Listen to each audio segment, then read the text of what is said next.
Hello, everyone. Good morning, good afternoon, good evening. I hope you are all doing great and welcome to this webinar at Chatham House.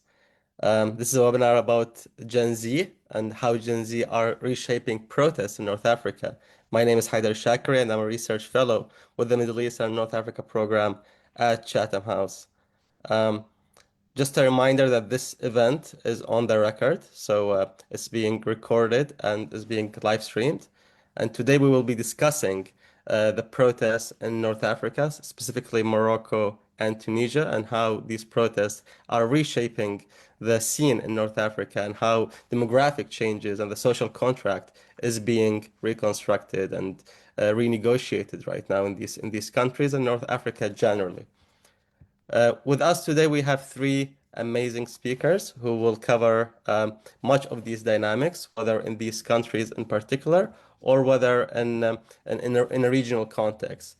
So we have, in order of speaking, Nisreen Ait Haji. She's a Moroccan entrepreneur and operations lead at Sahaf Group. She is a youth activist, she's an entrepreneur, and she founded a few different platforms and initiatives, including Career Connect, where she helps Moroccan youth work within their economy. We also have Monder Tounsi. Monder is a research analyst at the Global Initiative Against Transnational Organized Crime, and he's also a doctoral candidate at St. Anthony's College, the University of Oxford.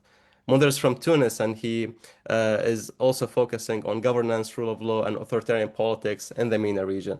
And he worked a lot within Tunisian civil society, and he authored many reports throughout his studies and career. Last but not least, we have Marissa Khurma. Marissa is a CEO of Amina Strategy, and she's an associate fellow with the Middle East Institute. She's a former program director of the Middle East program at the Wilson Center and a non-resident fellow at the International Security Program at New America. So welcome everyone, and today we have a very interesting topic. We will be talking about these various actors, these various circumstances, and the various events that we have been seeing in the region. I want to remind our attendees that there's a Q&A function that we can use. So if you have any questions throughout our speakers, please, whenever you want, do type them down below, and we will get to them after their opening remarks. So in the past few months, we have been seeing images from Rabat, from Marrakesh, from Tunis, Gabez, and other places where young people, but also other generations, have been protesting. They've been protesting basic public services. They've been protesting healthcare. They've been demanding anti-corruption, but also demanding accountability and better rule of law. So why is this happening now? What has been happening, and how is this linked to the protests globally? We have been seeing in Morocco, many of them have been identifying as Gen Z. The 212 movement has been sort of linked in one way or another to protest across the globe. And we have been seeing, some of the symbols, like, some of the symbols and some of the images which have been used, across the different countries globally. Similarly, we've been seeing in Tunis, there have been people, protesting unemployment, pollution, in places from, sometimes within bigger cities, but sometimes within places like Gabez, where there has been deteriorating circumstances. And across both countries, there has been protests in the past, but these protests have been in different dynamics. So in Tunis, we witnessed the spark of the Arab Spring in 2011, and there has been, massive changes since. Digital tools were used then. Digital tools are being used now, especially in Morocco. So how do we unpack all of this? What do we take out of all of this? So I think our panelists will help us understand some of these dynamics. They will help us understand some of the questions that have been arising in these spaces. Why are people protesting now? How the demographic shifts have been impacting those protests? What are the government responses, if any, in these countries? And also, how is the social contract shifting between these demographic changes and the government responses.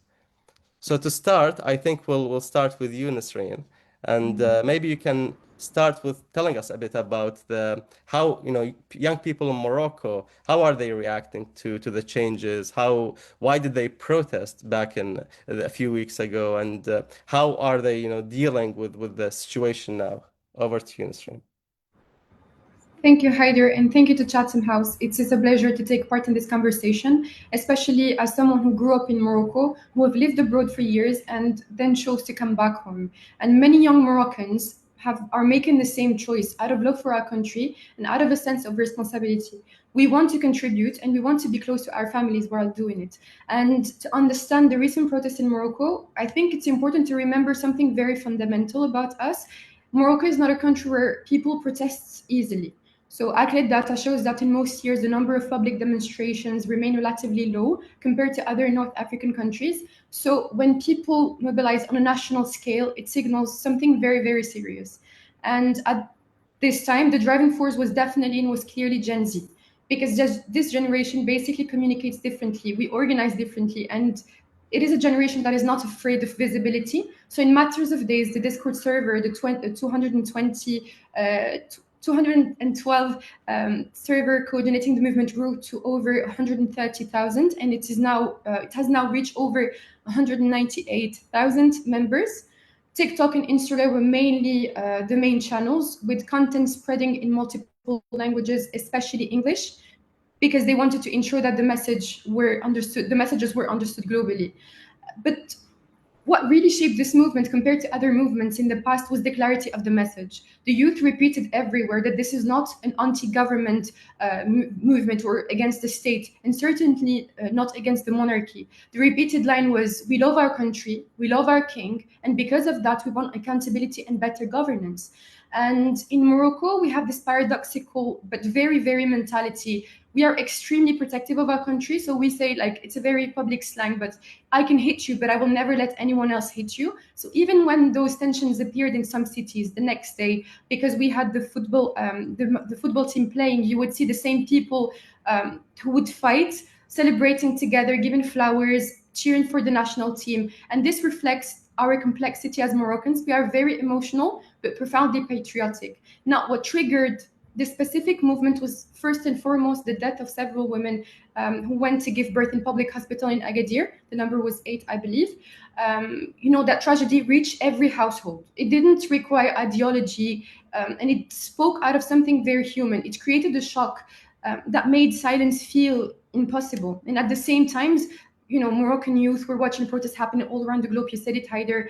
On social media, in comment section, you would see these sentences repeating, they did it, so why can't we? And it was not out of confrontation, but it was as a recognition that young people everywhere were using digital tools to demand accountability. So I think that this global energy added a new layer of confidence to the youth.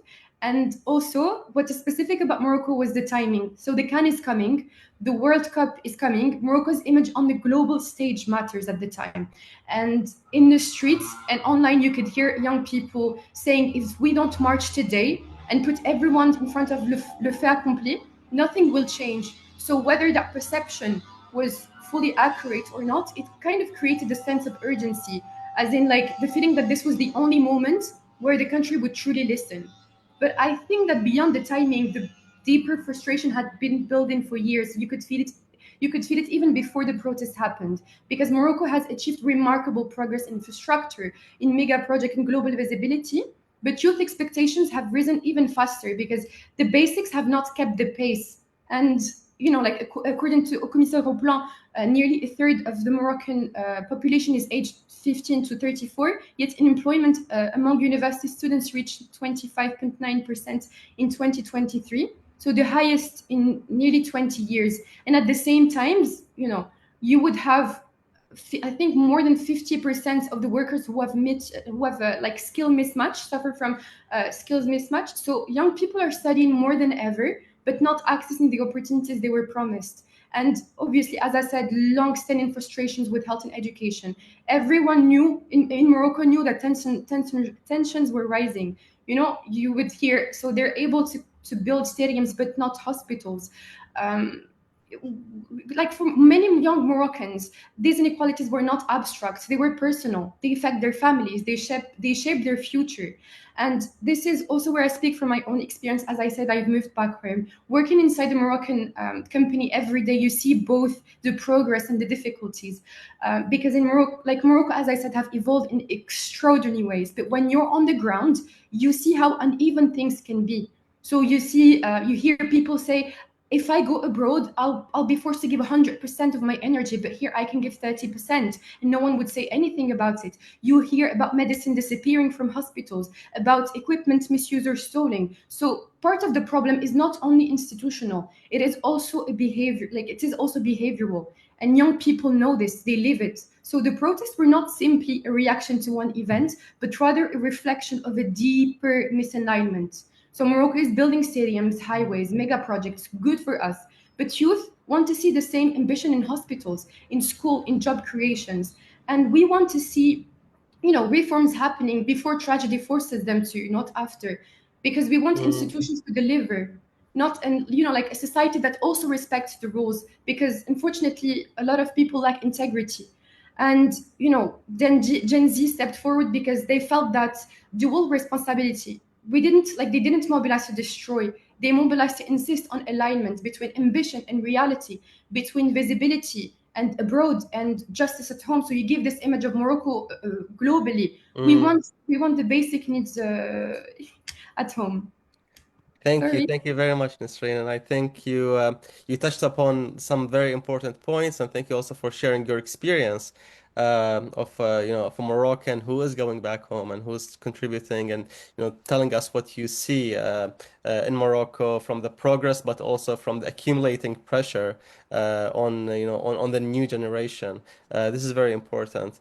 We'll come back to you with some more questions, but now we move to Munder. And Munder, maybe you can tell us a bit about the situation in Tunis. So, Tunis sparked the Arab Spring more than 10 years ago, and there was a lot of hope back then. Now protests are happening again in specific areas. People are asking for different demands, but there's a lot of focus on environmental protection, accountability, things related to transparency. So maybe tell us a bit about this, but also tell us about the role of youth in those situations. Of course. First of all, thank you again for the invitation. To start with, I need to put the context for what is happening in Tunisia, starting from the Arab Spring. Obviously, the youth of the Arab Spring is not the same category as the youth of today. It's two completely different generations, and you have people like myself. I was 14 at the time. The regime change shaped our political imaginaire. So we are the generation that got to witness the democratization of the country, the boom of civil society, and the hope, because we've seen young leaders and activists who also mobilized, and they were brave souls who advocated for regime change. So that is what actually motivated us during that time. Now, there were a lot of socioeconomic grievances at the time as well, but that is the outcome that I and many others got to witness. However, this created an expectation and disillusionment cycle with initial hope, then stagnation. And every time with reforms throughout the years, this has continued into the situation that we have now. So this created a narrative that one, democratization does not actually impact socioeconomic grievances because it has stayed the same, if not degraded over the years. And two, the current generation is living through more precarious conditions. They've also witnessed a lot of their fellow peers who were advocates in the Arab Spring either leave the country or also not really get anything out of this spring of hope. There's also a loss of trust in formal politics in the shape of unions, parties, interest groups, and they don't exist in many in a bigger scope anyways right now. So what happened to the government trajectory is that aside from these socioeconomic grievances, there's also a shift from pluralism to a hyper-presidential system. So the institutional channels for dissent have been eroded. There's a police expansion, and there's also securitization of the digital landscape. We have all these decree laws that are criminalizing, uh, technically disinformation and misinformation, but they're unfortunately being used for dissent. So as a youngster right now in Tunisia, and even outside of youth movement, there really isn't a centralized and clear pathway for expressing dissent because a lot of opponents are either jailed, the landscape is extremely diluted, things are complicated, so it's not a very welcoming environment. So what this has created is that, in my way of seeing things, economic decline is seen sort of as the main driver, youth grievances. It shifted from ideological, politically motivated sort of demands in the last decade to more issue-based, to more right-based demands. Like you said, dignity, transparency, employment. One, because the landscape doesn't really allow for direct political demands, and two, because this is Gen Z and youngsters' way of finding non-traditional forms of agency. This is how they're able to actually express themselves in the landscape that we have. So, how does mobilization look like today? I would say that first and foremost, it's a digital based mobilization in a lot of ways. A lot of it comes from, online discourse, TikTok, Instagram. There's a lot of encrypted channels, but there's also some leaderless, decentralized protests. They're less established than sort of like the political pathways. It's not with organizations like syndicates or other political parties because again, they've been eroded. They're more reactive. They're more about, like I said, economic grievances. They're less revolutionary on a meta level. They're reactive, right-based, and to the events that are happening. There's also across class participation. We find precarious graduates. We find marginalized peri-urban youth who also want to have their demands. So there is that unified sense of, I don't want to say despair, but really grievances among youngsters. There have been movements, there have been protests in 2023, 24 about the cost of living. There have been protests in Gabis, as you mentioned. It's against the institutional pollution and the toxic gas emissions that the region has been dealing with for decades with failure from governments. And these protests are interesting because they are about sort of environmental justice, but they also have metamorphosed into a rejection of status quo. So even youngsters who do not really have a channel to express their dissent, they have joined in because this is a mobilized, organized, clear messaging protest that goes against the current failure of the government and their refusal to acknowledge it. So you have many youngsters who have actually moved Mhm. from other cities to Gabes. And unfortunately, the government has securitized these grievances. So instead of looking at them as demands for environmental justice, they're being framed as conspiracies and being framed as sort of threats to public order. I guess I will speak in the next phase about how the government could or Mm. should respond to these, but this is sort of the general context to the situation that is happening right now. Thank you very much, Munder, and thank you for creating the context for us and putting us into that image where you walked us through from their spring until today and how young people are situating themselves into the scene. Marissa, over to you, and maybe you listen to both Nasreen and Munder and how they talked about both their experiences, but the experiences of their generation. You just came back from Morocco. You've been looking at these trends. You've been seeing some of these approaches for over a year now. Are there any trends? They're very different countries, very different contexts, but Sure. also I'm sure there are things that you're seeing while you were, studying this.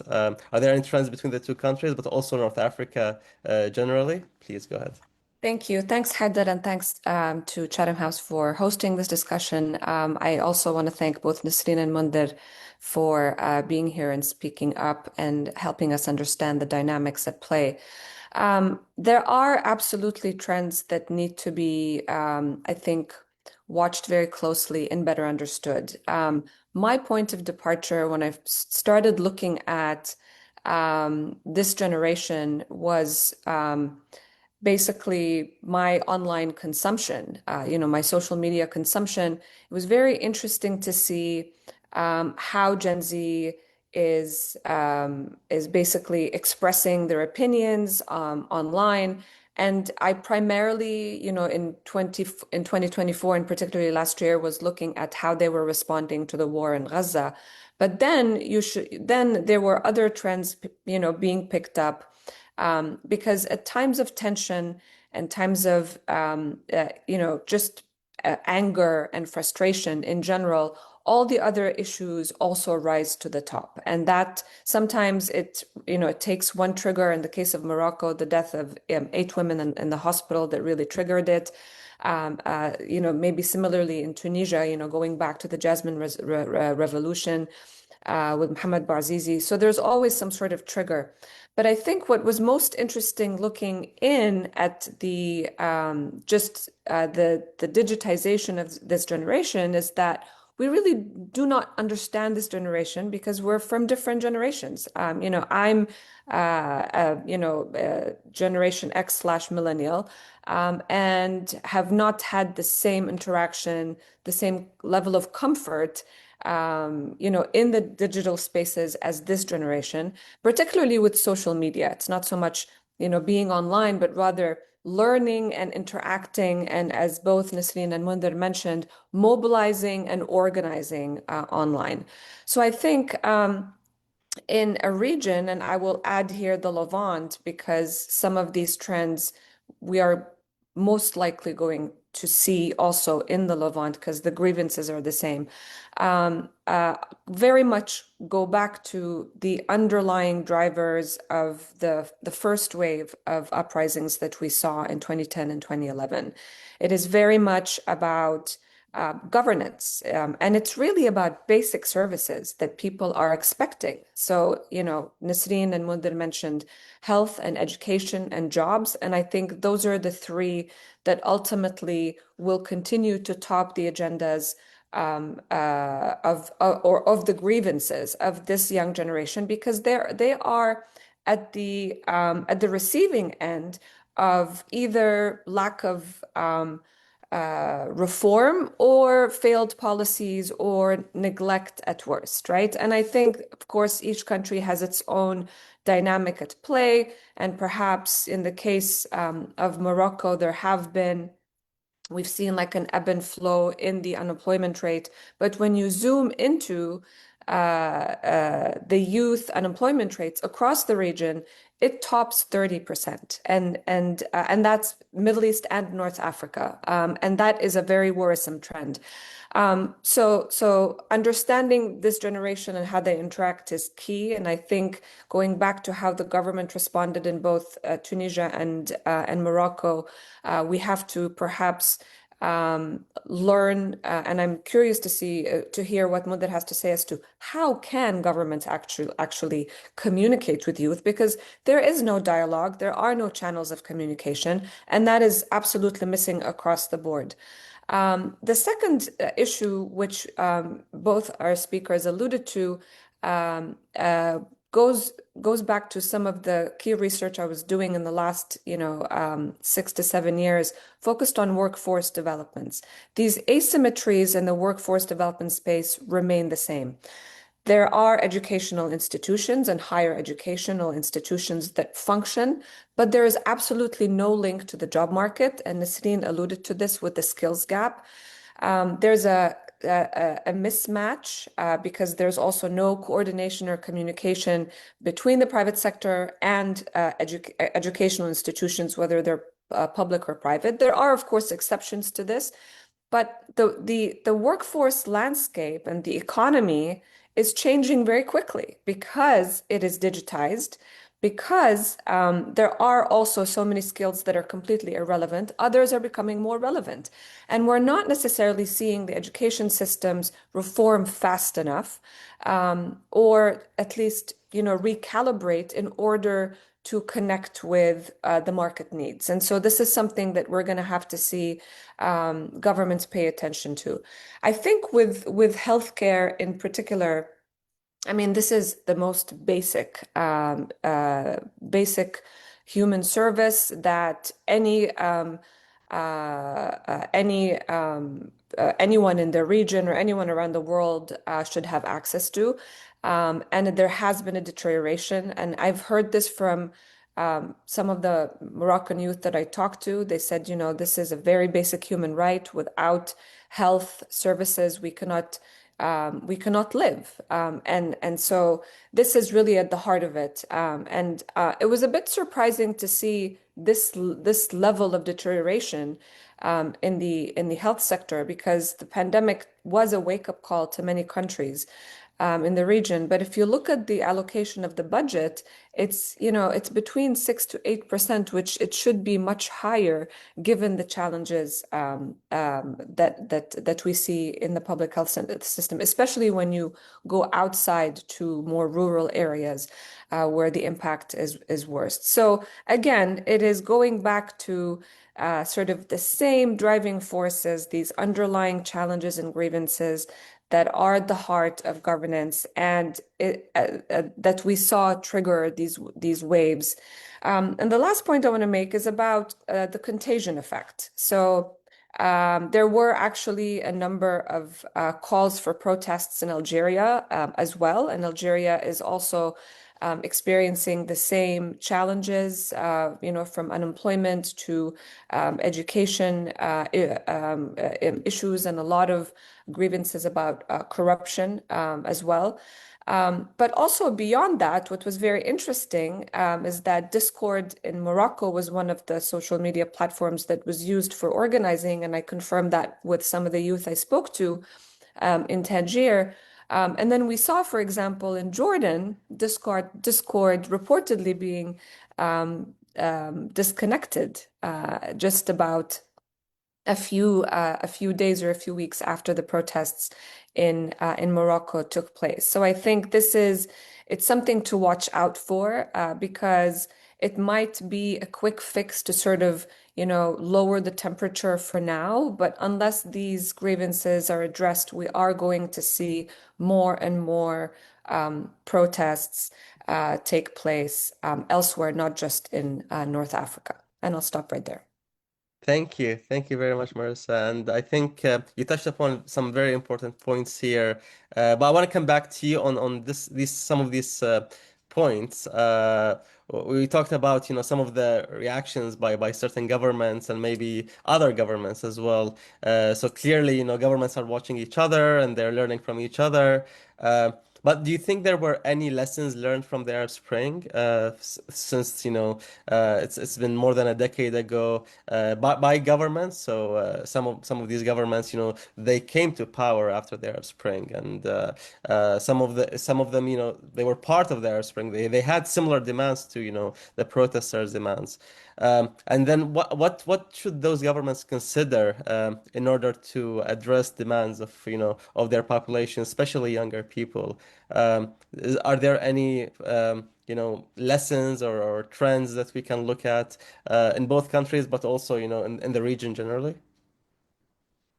That's a really good question, and I think that's a question that we need to ask all these regional governments to answer. But I think what we've seen evolve, particularly that many of the countries that have witnessed initially peaceful, nonviolent protests, which, by the way, this is a very important element of these protests.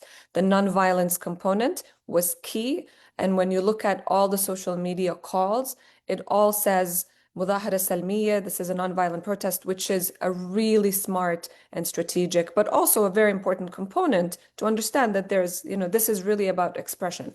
But going back to the governments and the lessons learned, because we've seen Syria, Yemen, Libya in particular, essentially still living in an unstable situation, lingering limbo, conflict / post-conflict situation.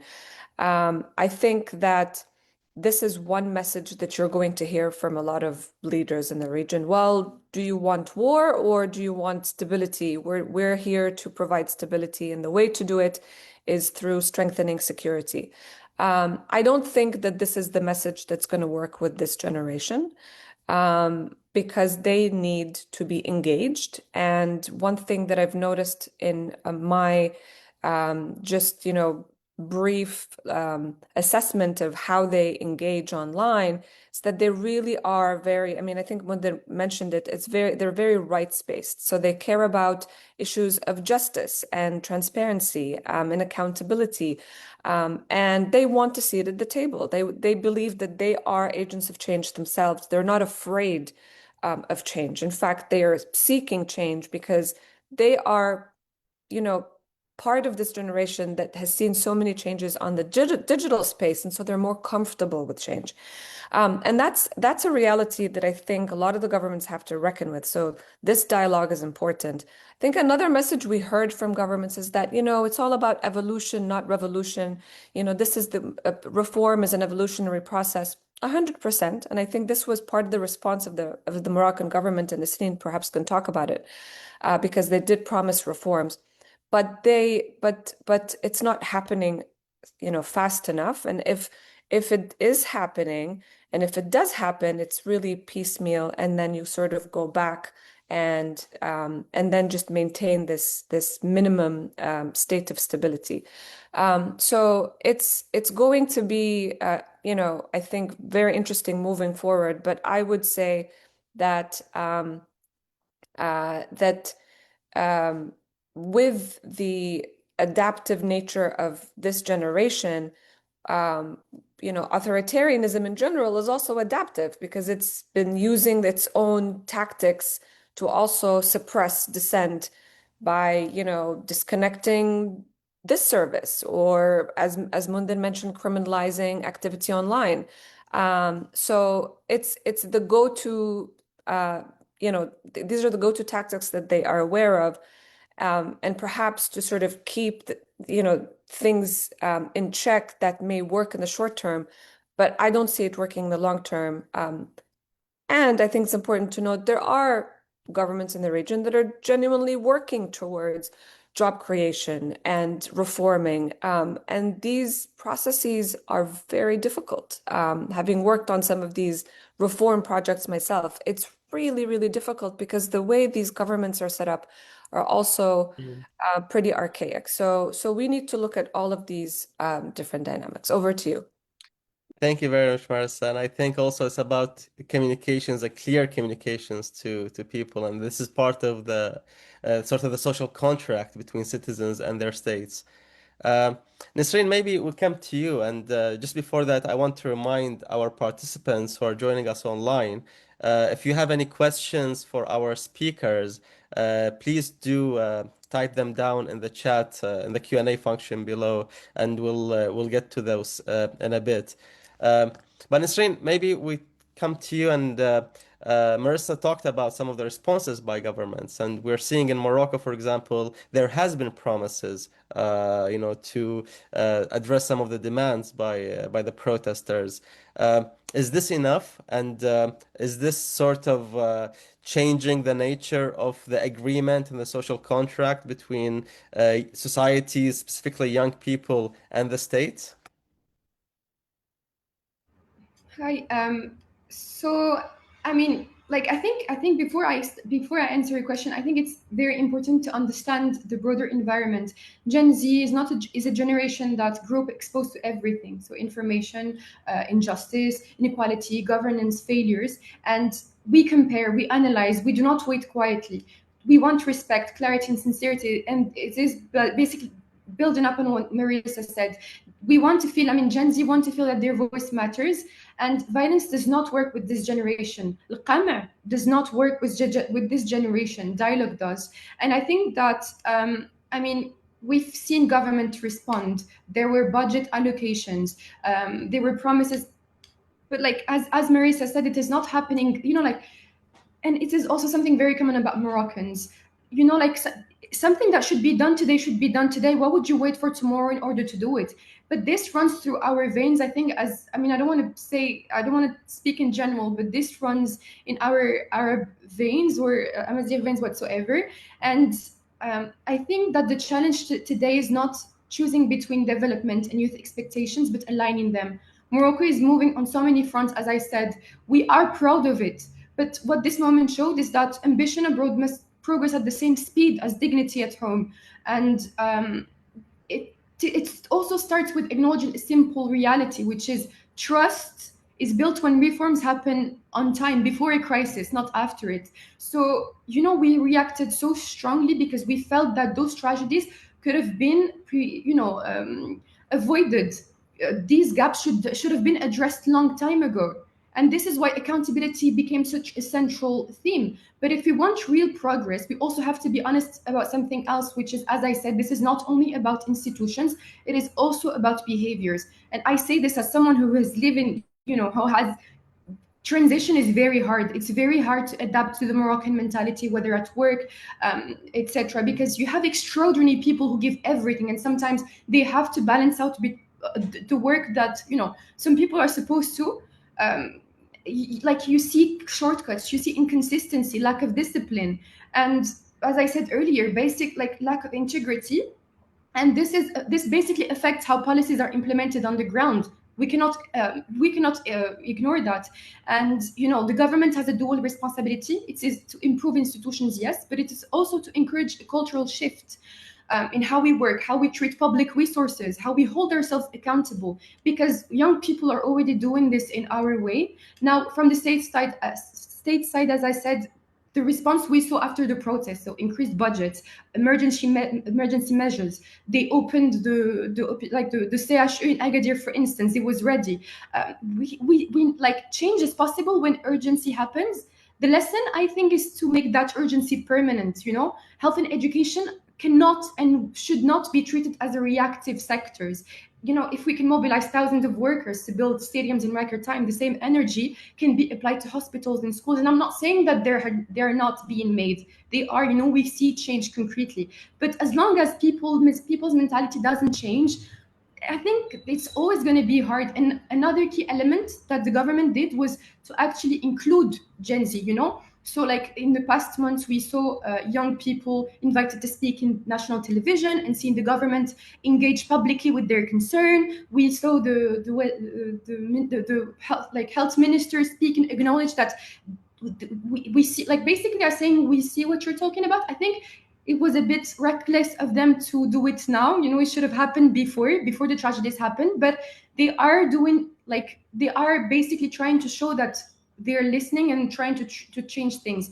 But I think it's very important to include youth. We don't want to only monitor. Like we want to monitor, we want to follow up, we want to be part of the decision making process, we want to be a part of the solution, not only people who protest when something goes wrong. And I want to insist on this. As I said, Moroccans are not anti-state, we are not anti-system. We love our king, we love our monarchy, and we love our country. But I think it's very important to, we're doing so well on so many fronts. We have to keep the momentum, but we have to match it with basic services, fairness and transparency. And some people are still in prison. Free Kulshi is still a demand you see on social media. For true reconciliation to progress, I believe accountability should also be accompanied with de-escalation. This is how you rebuild trust. And it is, like, we should also recognize that not everyone starts from the same point. A lot of Moroccans do not have the same access to education or literacy or information or digital skills. So we cannot expect the same level of political sophistication or economic understanding from everyone. So, like, if you see it from an economic perspective, we're doing so well. Not everyone understands that. So I think part of balancing priorities is also investing in people, not just in infrastructure. And I think that practically what it looks like, it means sustaining growth with incorporate with social stability. It means designing policies with youth, not just for them. It means speeding up, essential reforms with the same urgency we apply to international projects. And I can see it. I'm in Agadir. I can see people, like the stadium is supposed to be built. They can put a lot of resources in projects because it's urgent. I think we should treat those same demands as as urgent. And at the end of the day, it is not about slowing down development to please the youth or about ignoring the youth to push development. It is about making them work together. And I believe that if we get that balance right, the country, I speak about Morocco, will not only move forward because it is moving forward, but it will move forward very strong. And as we said, as Marisa said, we are just asking for sincerity, clarity, and a real place at the table. Thank you very much, Nasreen. And I think I was speaking to an Algerian colleague a few weeks ago, and in Algeria they have a council of youth or a higher council of youth, and it is, a seat at the table, but it's a checkbox and a formality rather than, a real sort of a decision-making process that includes young people. So also we need to be careful when we talk about a seat at the table. What does that mean, and how, formalized or how important that is. Um, Munder, to you, I think Marissa was talking about how the adaptation happening in countries like Tunis, where the governments themselves are adapting to citizens' demands, but to the protest itself, and the authoritarian system is adapting.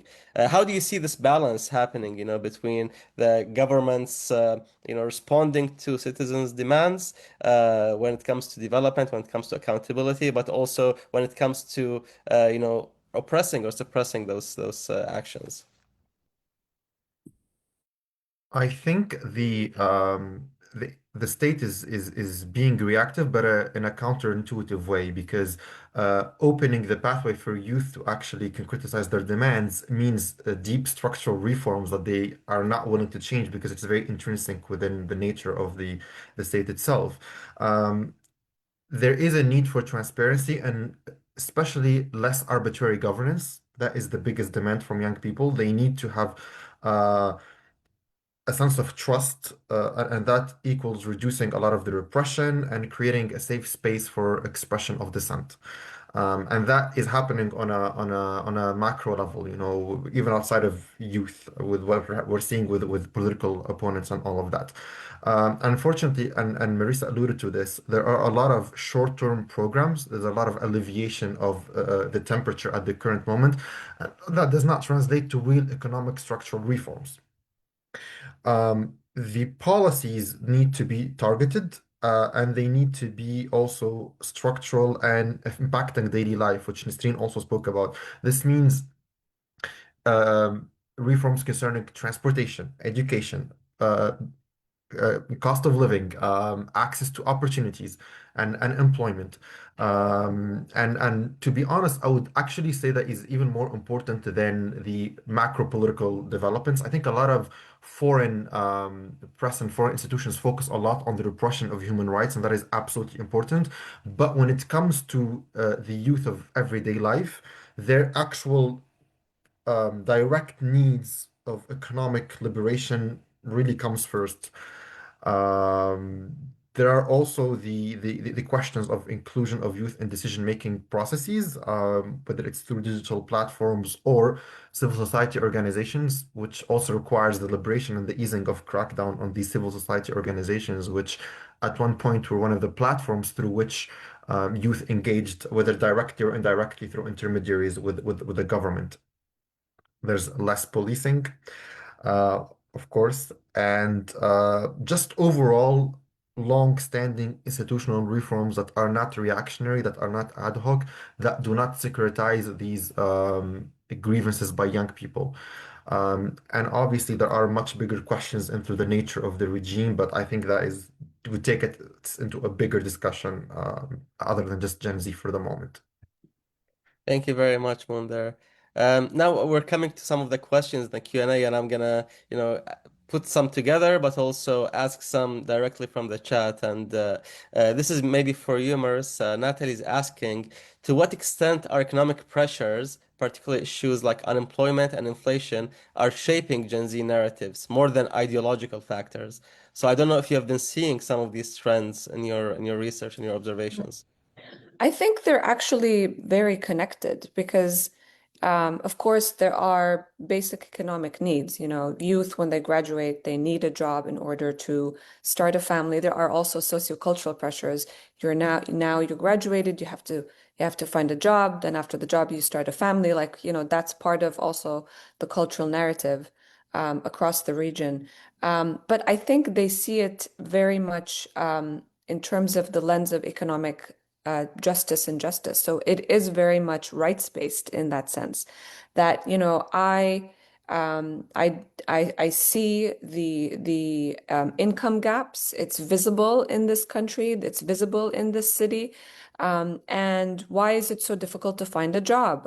In my travels to the region, and like this past summer, I was in Jordan for a few weeks and took many Ubers, and all of these drivers were young graduates that were graduates in engineering, architecture, and were not able to find jobs, neither in Jordan nor in the region.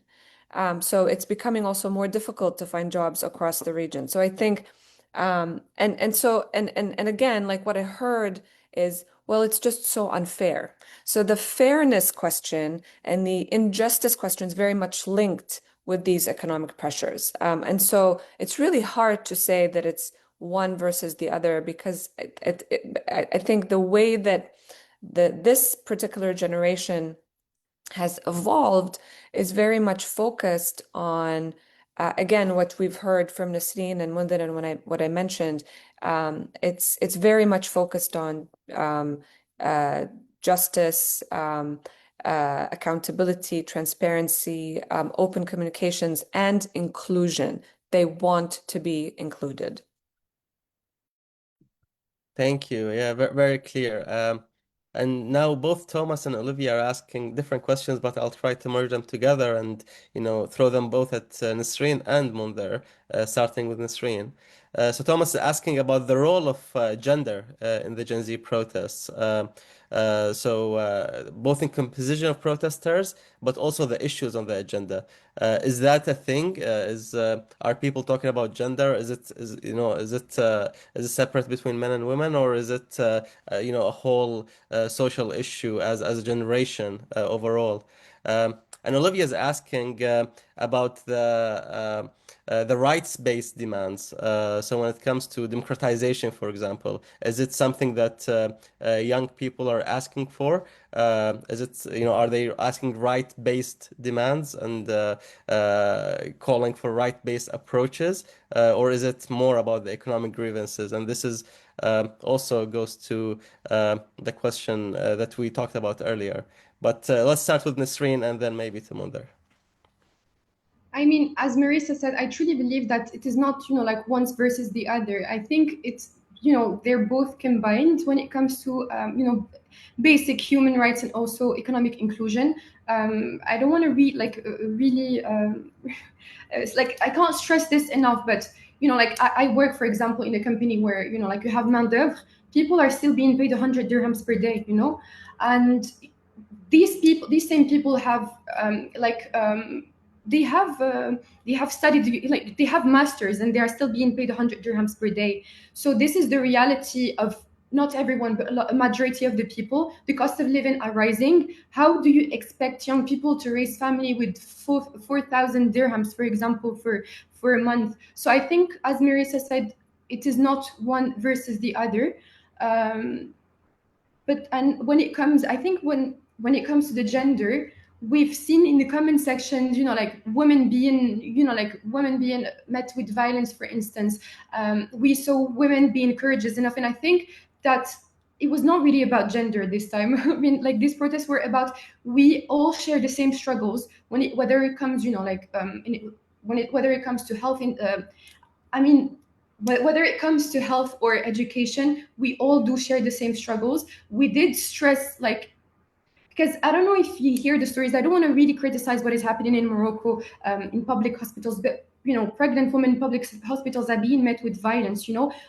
My sister, for instance, is studying medicine in the UK, and whenever she would come home and do like a small internship in public, hospital, she would be, like she would be shocked. At what she would see, the way they treat women, the way it is not a general like it's not general, like this does not reflect our health education, but there was like there were demands for integrity and basic respect for all genders, basically. Thank you, Nasreen. And yeah, I think that's also the observation that others had, that social issues are across the spectrum, but of course it's impacting women sometimes even more because of the culture and society. Munder, maybe do you have any comments on these both issues, particularly maybe the gender question, but also I want to throw something at you from uh, Giuseppe. Giuseppe, and they're asking about the what did the restrictions on the freedom of speech in Tunisia add to the current protest? Did they impact the current protests or not? Yes, I will loop this question with a question about democratization and if that's actually included in the demands. As I said, the landscape currently in Tunisia is extremely bizarre and it's extremely diluted, which means that there aren't like there's no rules to the game currently, and young people are trying to situate themselves within the landscape that they can find themselves in, which means we have dispersed attempts at different levels of demands. And also it depends on the demographic that we're talking about. We have young activists, we have lawyers, we have sort of engaged people who are directly speaking against injustice and against the repression of the state. There was a big protest last week, for example, in which a prominent name was arrested. So that targets a specific, lens of being sort of an anti-regime stance. But in many other cases, which also is a bit difficult because we've seen many attempts to repress young people. Many have been jailed. Many are in pretrial detention. So people are trying to qualify in the way in which they present the guarantees that they have and how they can show up in the streets safely. We have other instances, for example, in Gebis, which is about environmental justice, but we have different components of the angle of people within that. So you have people from Gebis who are rising up because they're seeing their relatives being suffocated from the toxic gas emissions. So it's an expression of dissent against this injustice. But you also have other youngsters who are coming because this is against the current status quo. So you can have different interpretations against what these protests represent, but the way I see them is that people are trying in the current landscape to just really find their fittings. They're trying to understand the system, the ways in which they can play with an unpredictable regime that is really not communicating with them, but also playing chess on a bigger landscape. So, um, yes, the restrictions on freedom of speech have increasingly created a hostile environment. The rules of the game are diluted, and youngsters are trying whichever way they can to express their dissent in dilapidating circumstances. Thank you, Munder.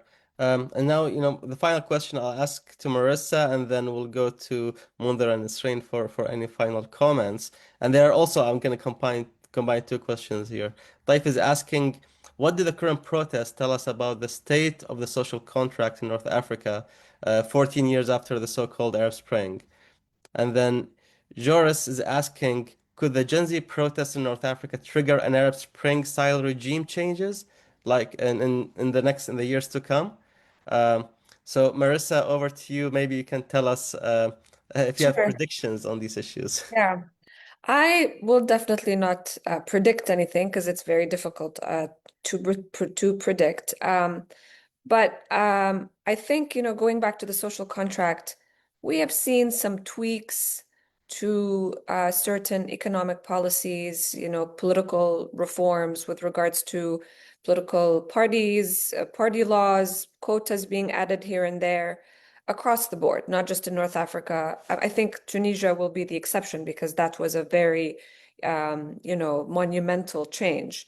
But I think the social contract itself, the way that it's been set up, has not really shifted, and we haven't seen too many openings for dialogue and communication that that I think started that the Arab uprisings kind of encouraged in the beginning, but then it definitely died down because there were also other pressing crises that took place that countries in the region had to grapple with. So, like in North Africa, Libya was in a state of war, and that impacted neighboring countries. And I think, similarly in the Levant with the Syrian civil war and how it impacted, neighboring countries with refugee flows, etc. Yeah, I don't think that it has shifted all that much. I always try to look at the glass half full to, find these inspiring stories in the region. And I think, as Nasreen mentioned, there's a lot of good stuff happening. There's a generation that also wants to try to be more entrepreneurial. And I think that is very encouraging, given that mindsets of previous generations were all about stable jobs in the public sector. So like there are some positive features, of course, but there's a lot more that has to happen.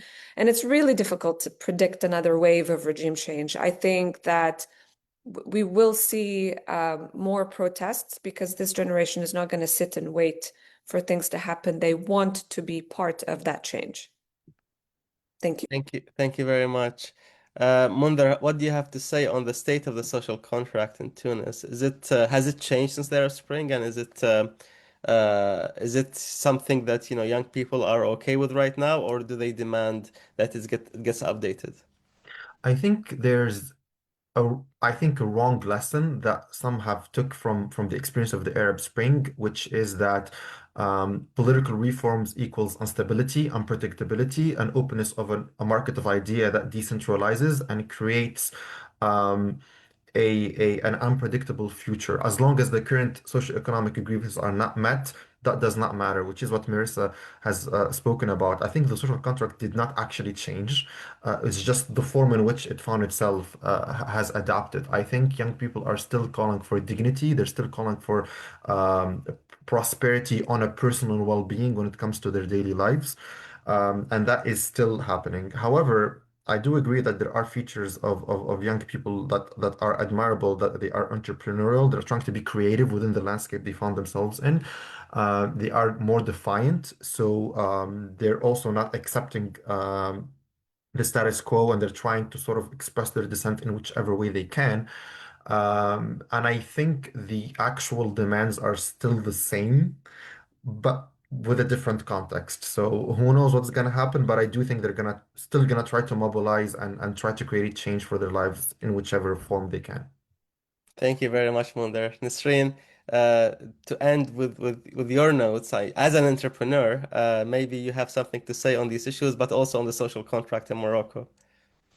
Um, I mean, I think that it is something very specific about this generation. It is that we are not, I think, I mean, I believe we are not really afraid of anything because we saw people achieve the unachievable on social media. So I think that there is this, we're not as scared as the previous generation as they were, as like we're not scared of risking, and I think it's very special about this generation. It is a generation that is not afraid to speak. It is a generation that is aware of everything happening, and I think that we learned from other countries. So like I think I'm not going to predict revolutions happening, but I think that what is happening recently has maybe pushed the governments to actually negotiate, even the governments that that never thought of it, because there is actually a pattern of repeated and localized eruptions that are happening and that oblige states to actually renegotiate and like to negotiate parts of the social contract. More transparency will happen, better service, better service delivery. And I think someone asked in the comments, will we have using social discord, etc., if people you know take office? I think that like it's very important to know that we are a very analytical and data driven generation. We see the news as they happen, and I think that it is something that should be implemented in our government, is to react, like to anticipate rather than solve problems with urgencies. So what is possible and already visible, like as I said, I won't predict Mm, revolution, but I will say that ignoring the structural pressures that Gen Z faces, economic, social, and digital, mm. as Marisa said, is far more riskier than states that acknowledge and integrate in them. Thank you very much, Nisreen, and thank you to all of our speakers, our participants, and to Chatham House for having us. my main takeaway from this discussion is that the social contract is changing, is shifting, is adapting. Governments and societies need to adapt with it, and young people, they need to be included. It's not that they it's an option. They have to be part of the decision-making process. And as Nasreen and Munder mentioned, these protests in these countries are just an indicator of what needs to happen. And Marissa's analysis also showing us the trends from across the region really, highlighted this. Thank you, everyone, and we hope to see you at next events at Chatham House. Thank you. Thank you. Thank you.